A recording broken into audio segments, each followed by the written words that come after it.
Hello everyone, this is Sergei Sputnikoff. Thank you for joining me for another episode of Ushanka Show, stories about life in the Soviet Union. In today's video, I would like to show you several Soviet-era films covering Fidel Castro's visit to the USSR back in 1963. So apparently, Fidel Castro got quite salty when he was invited to the negotiation table between the Soviet Union and the United States in order to solve the problem with Caribbean crisis of 1962. So in order to butter up the upset Cuban leader, Nikita Khrushchev came up with the idea to invite Fidel Castro to the Soviet Union.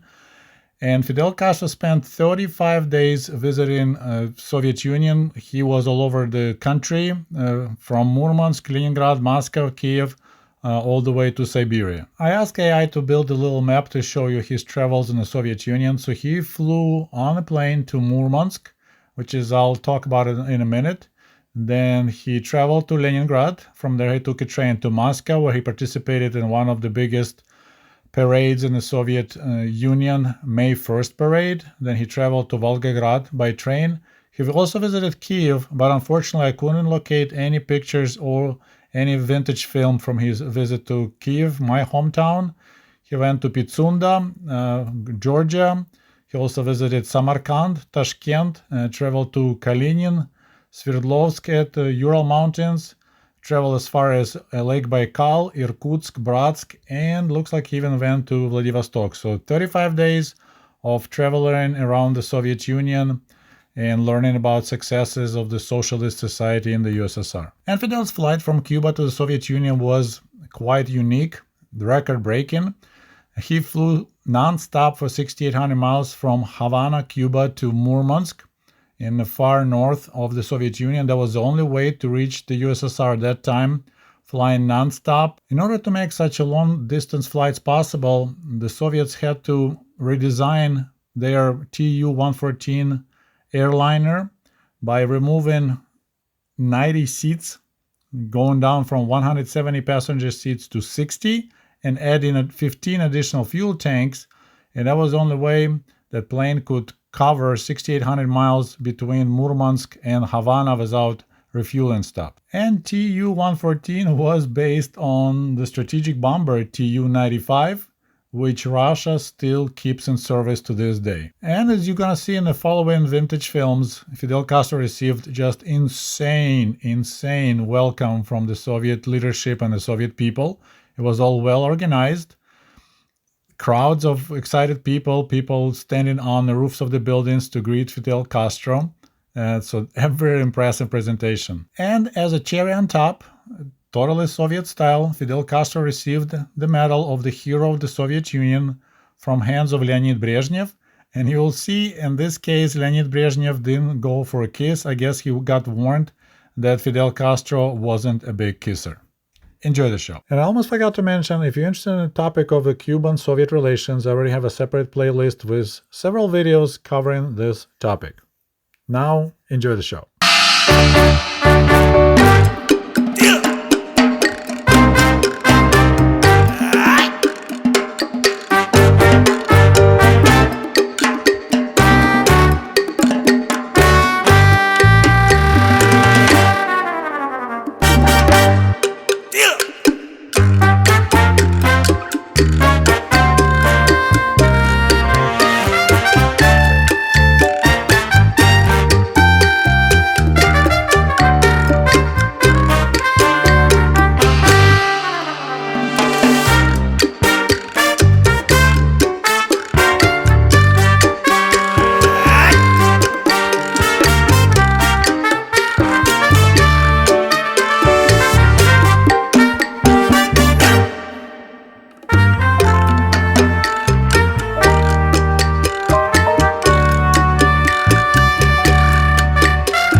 Enjoying the content?